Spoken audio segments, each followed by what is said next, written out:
How to recover your Twitter or X account. Let's get started. Launch your X app.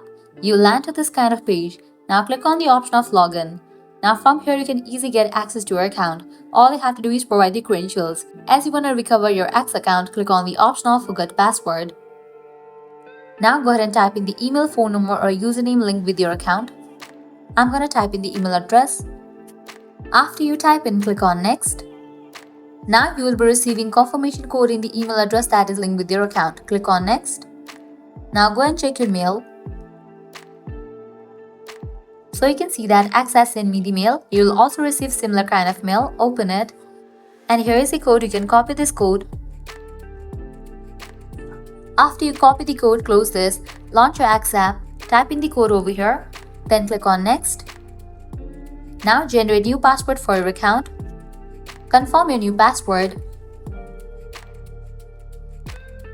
After you are done, click on change password.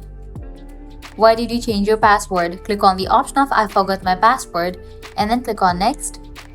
Click on continue to X. With that, your X account will be recovered and you will be logged into your account. So that's a wrap for this video. At the end, if you guys find this video helpful, don't forget to like, share and subscribe to our channel. Thanks for watching.